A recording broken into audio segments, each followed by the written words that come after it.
శ్రీ శ్రీ శ్రీ భారతీ తీర్థస్వామి వారి యొక్క దివ్యమైనటువంటి సందేశంతో ప్రారంభమై వారి యొక్క అనుగ్రహ ఆశీస్సులతో ప్రారంభమైన ఈ శ్రీరామాయణ యజ్ఞ కార్యక్రమంలో 42 రోజుల పాటు 7 రోజులు ఒక కాండ చప్పున 6 కాండలు 6 ఏళ్ళు 42 రోజులలో పూర్తి చేసి చిట్ట చివర పట్టాభిషేకం వరకు శ్రీరామాయణాన్ని సంపూర్ణంగా ప్రవచనం చేసేటటువంటి భాగ్యం నాకు కలగడం పరమేశ్వరుని యొక్క నిర్హేతుక కృపాకటాక్ష వీక్షణంగా భావన చేస్తున్నాను.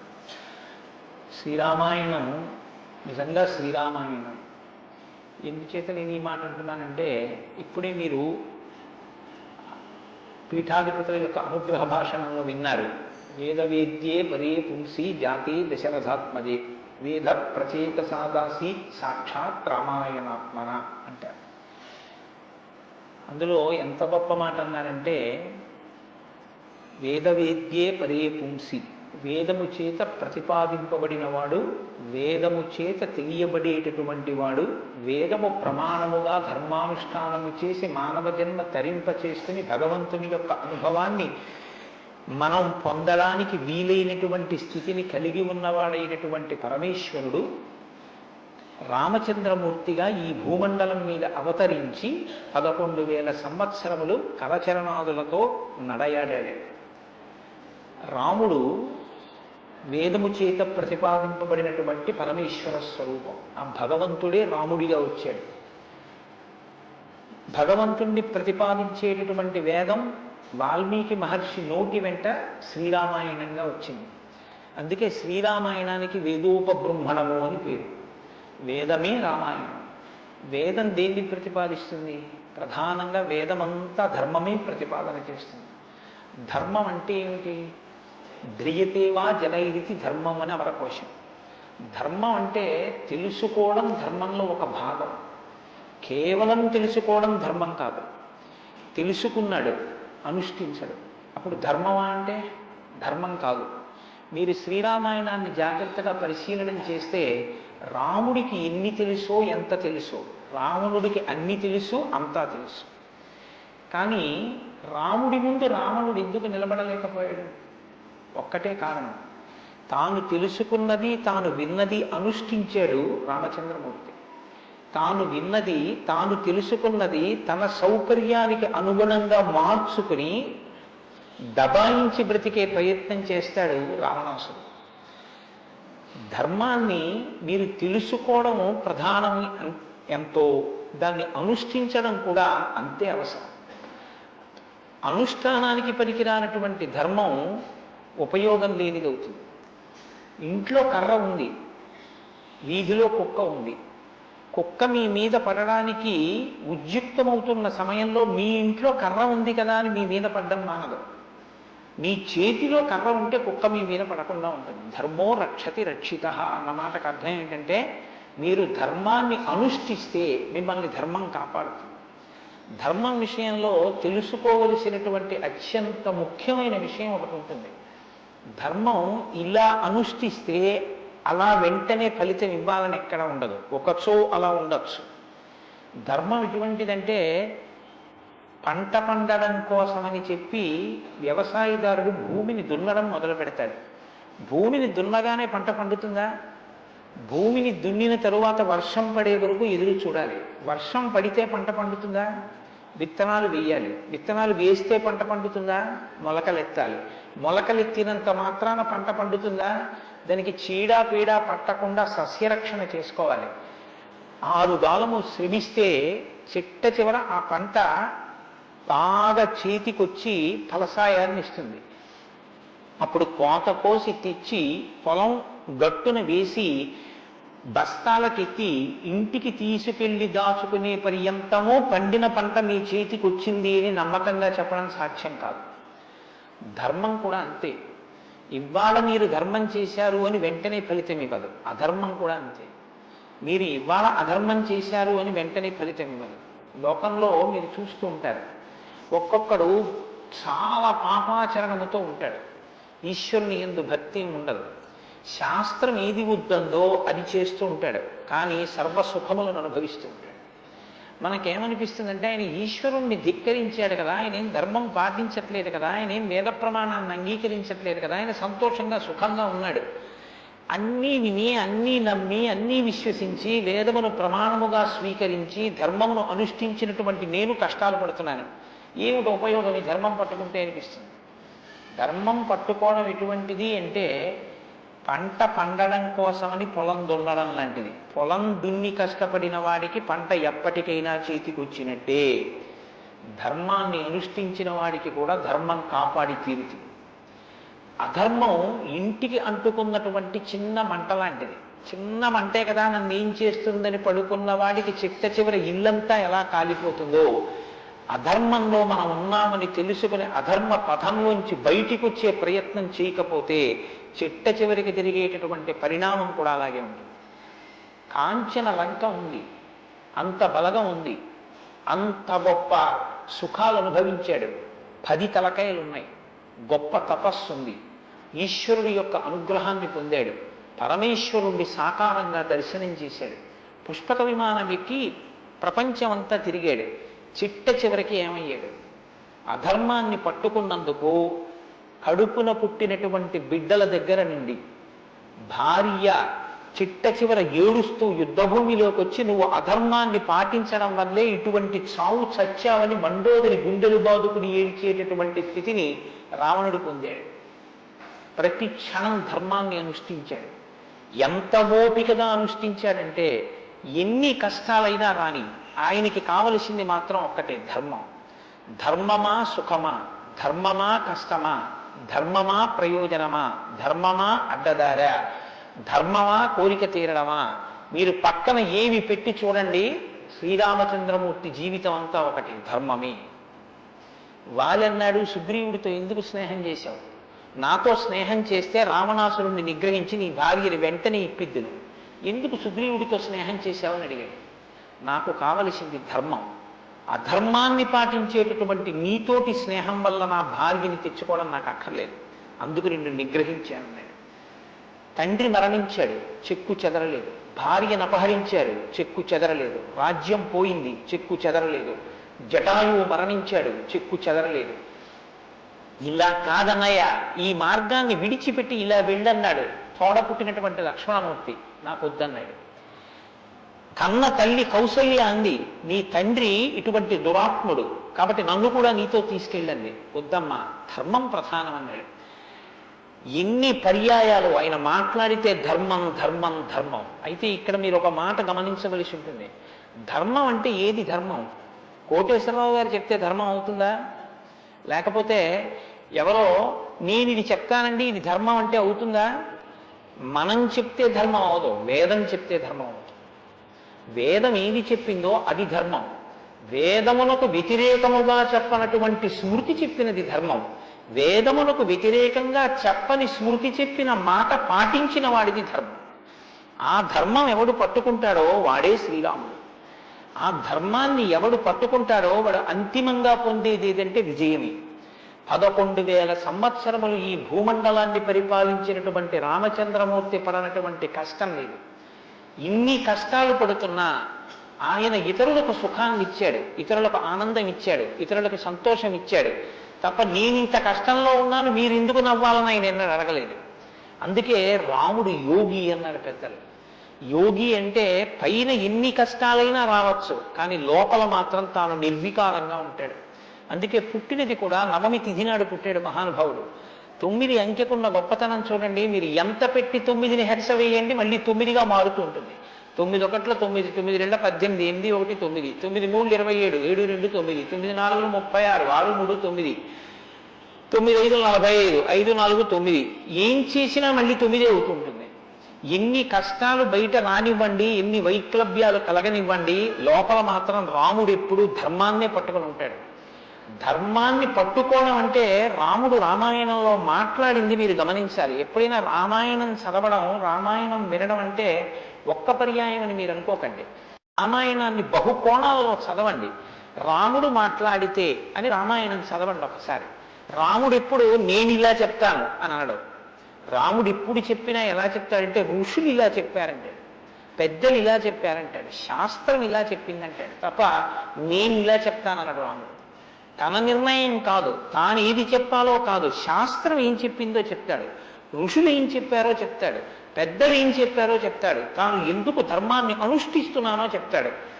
తన జీవితాన్ని ఆదర్శవంతంగా తీసుకొచ్చి మనుష్య జాతికంతటికి ఫలంగా అందించాడు. అటువంటి ధర్మాత్ముడైనటువంటి రామచంద్రమూర్తి మనుష్యుడిగా అవతారాన్ని స్వీకరించి ఉండి ఉండకపోతే అసలు మనుష్యుని యొక్క జన్మ ప్రయోజనం, ఇంత గొప్పవాడా మనిషి అన్న విషయమే లోకానికి అర్థమయ్యి ఉండేది కాదు. ఎందుకంటే మీరు ఒక విషయాన్ని జాగ్రత్తగా గమనించండి, రామావతార స్వీకారానికి ముందరే రామనామం లోకంలో ఉంది. రామావతారానికి ముందు రామనామం లేకపోతే వాల్మీకి మహర్షికి రామనామాన్ని ఎలాగా ఉపదేశం చేశారు ఋషులు? ఆయనకి ఉపదేశం చేసిన తరువాత కదా రామచంద్రమూర్తి అవతారం వచ్చింది. ఆయన వాల్మీకిగా మారిన తరువాత కదా రాముడు పుట్టింది. కాబట్టి రామ అన్న నామం సాక్షాత్తు ఈశ్వరుడి యొక్క నామం. అది రమయతీతి రామ, లోకులందరినీ రమింపచేసేటటువంటి నామం. అంతటి మహోత్కృష్టమైనటువంటి శీల సంపద కలిగినటువంటి వాడు రామచంద్రమూర్తి. అందుకే రామాయణాన్ని, రామచంద్రమూర్తిని ఎంతకాలం మనుష్య జాతి ఆరాధన చేస్తుందో అంతకాలం మానవత్వం బ్రతికుంటుంది. ఏనాడు రామచంద్రమూర్తిని మరిచిపోతామో, ఏనాడు రామాయణం నాకు అక్కర్లేదని అంటామో, ఆనాడు మనిషిగా కనపడుతున్న మనుష్యత్వం చచ్చిపోతుంది, మానవత్వం చచ్చిపోతుంది, నరత్వం చచ్చిపోతుంది. అది పోయిన నాడు నరజన్మ యొక్క ప్రయోజనమే పోతుంది. అందుకే మీరు చూడండి, విష్ణువు దశావతారములను స్వీకరించారు. వేదోద్ధారణ, మందరాభరణ, పృథ్వీధర్మ నిర్మాణ, ప్రహ్లాదత్రాణ, బలిప్రతారణ, నృపాహంకార నిర్వాపన, వైదేహీ రమణ, ధనంజయ జయ వ్యాపార పారీణ, ఛోడీ దివ్యత్కరుణ, తమోహరణ, తండ్రి వెంకటేశ ప్రభో. ఇన్ని అవతారాలు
భృస్తారే కృపయాపారే పాహి మురారే అని ఆ భగవన్ నామామృతాన్ని చెవులలోంచి లోపలికి జుర్రుకున్నటువంటి వాడు పునరావృత్తి రహిత శాశ్వత శివ సాయుధ్య స్థితిని పొందగలుగుతున్నాడు. ఇటువంటి భాగ్యం కలిగినటువంటి ప్రాణి మనుష్యుడు. ఆ మనుష్యుని యొక్క జీవితం ఎంత గొప్పదో, అసలు నరుడంతే ఎంత గొప్పవాడో నిరూపించినటువంటి అవతారం మనుష్య జన్మ అంటే అంత సులకనగా చూడబడినటువంటి రోజుల్లో నరుడంటే ఎంత గొప్పవాడో నిరూపించి చూపించాడు. అందుకే ఆయన అవతార పరిసమాప్తి చెయ్యాలి అంటే రావణ సంహారం చేసేసి అవతార పరిసమాప్తి చేసేయచ్చు. కానీ ఆయన అలా చేయలేదు, ప్రతిజ్ఞ చేశారు.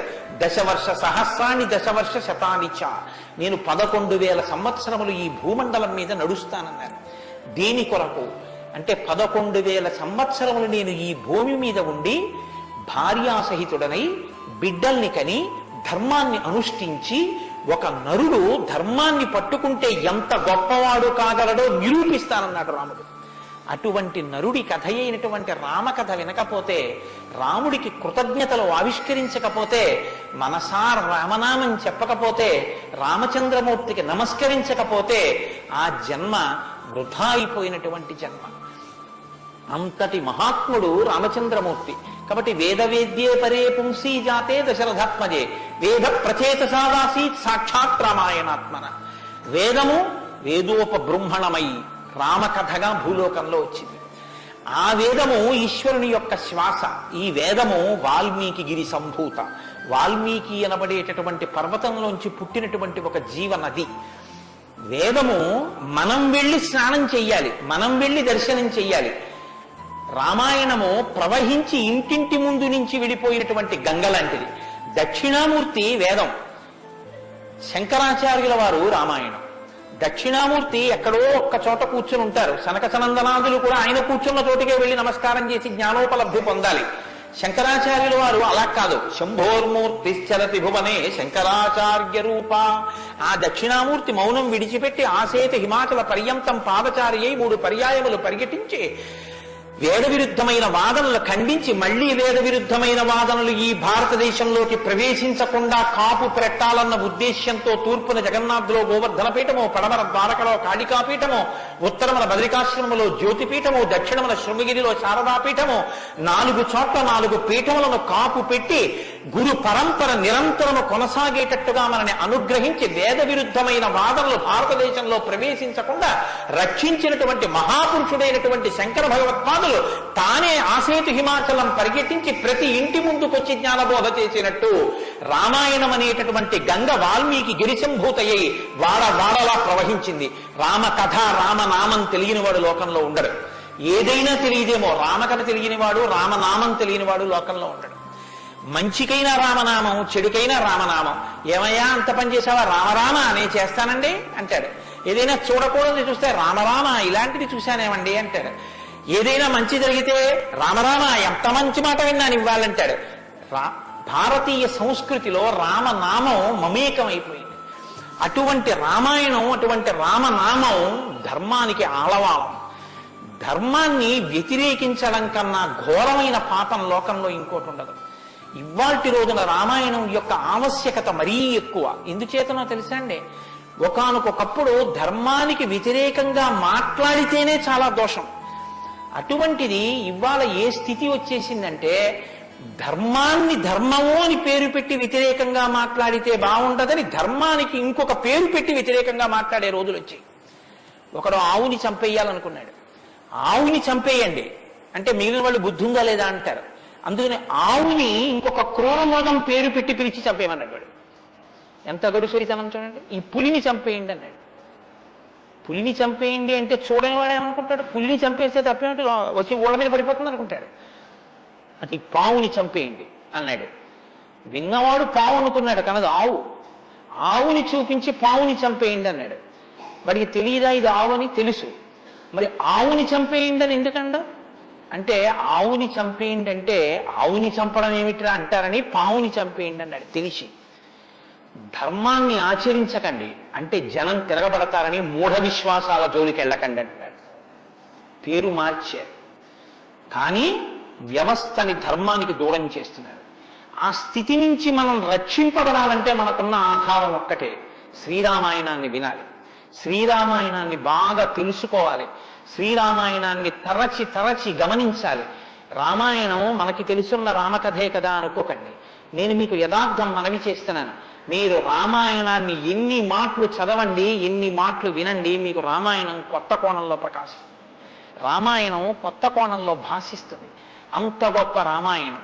సరే, నువ్వు చెప్పేది రామాయణం కదా, రామాయణం గురించి ఎందుకు అంతసేపు చెప్తావు, మేము ఏదో వింటాం కదా రామాయణం, అసలు నువ్వు రామాయణం ప్రారంభం చెయ్యి అని మీరు అంటారు. నాకు తెలుసు. శ్రీరామాయణ ప్రారంభం ఎక్కడ జరిగింది అంటే, తపస్వాధ్యాయ నిరతం తపస్వీ వాగ్విదాం వరం నారదం పరిపప్రచ్చర్ వాల్మీకి మునిపుంగవం అన్నాడు. ఒకనొకనాడు వాల్మీకి మహర్షి తన ఆశ్రమంలో ఉన్నారు. నారద మహర్షి వచ్చారు.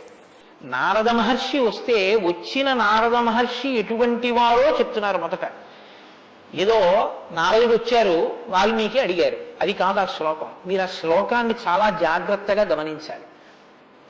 ఎటువంటి నారదుడు ఎటువంటి వాల్మీకి మహర్షి ఆశ్రమానికి వచ్చారట? తపస్వాధ్యాయ నిరతం తపస్వి వాగ్విదాం వరం నారదం పరిపప్రచ్చర్ వాల్మీకి మునిపుంగవం. ఈ శ్లోకం నేను చెప్పే ముందు మీతో ఒక మాట నేను మనవి చెయ్యాలి. వాల్మీకి మహర్షి ఆశ్రమానికి నారదుడు వచ్చి సంక్షేప రామాయణం చెప్పిన తరువాత కదా రామాయణం ప్రచారంలోకి వచ్చింది. వాల్మీకి మహర్షి ఆశ్రమానికి నారద మహర్షి వచ్చిన తరువాత రామాయణాన్ని ఎవరికి నేర్పారు? ఆయన రచన చేసి మొట్టమొదట ఎవరికి నేర్పి ఉండాలి? ప్రవాహము అంటే ఎవరి ద్వారానో వెళ్ళాలి కదా. అది మొట్టమొదట లోకంలో దాన్ని ప్రచారం ఎవరితో ప్రారంభమైంది? వాల్మీకి రామాయణ రచన చేసి ఎవరికి నేర్పారు? వాల్మీకి రామాయణ రచన చెయ్యగానే నేర్పిన మొట్టమొదటి శిష్యులు లవకుశులు. లవకుశులకి మొట్టమొదట రామాయణం నేర్పుంటే సీతమ్మ వాల్మీకి ఆశ్రమంలో ఉందా లేదా? ఉంది. వాల్మీకి ఆశ్రమంలోకి సీతమ్మ వచ్చి లవకుశులు పెద్దవాళ్ళై గురువు గారి దగ్గర శ్రీరామాయణాన్ని ఉపదేశం పొందడానికి యోగ్యమైనంత వయస్సు వచ్చేసిన తరువాత నారద మహర్షి వచ్చారు. వచ్చి సంక్షేప రామాయణం చెప్పారు. అప్పటి వరకు రామాయణం లేదు లోకంలో, అంతే. ఎందుకంటే తర్వాత కదా వాల్మీకి రచించారు సంక్షేప రామాయణం విన్నాక.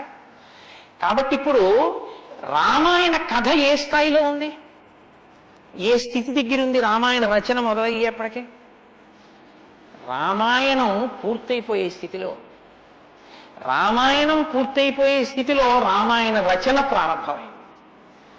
ఇది మీరు గమనించాలి. రామచంద్రమూర్తి పుట్టక ముందు రామాయణాన్ని రచించలేదు వాల్మీకి.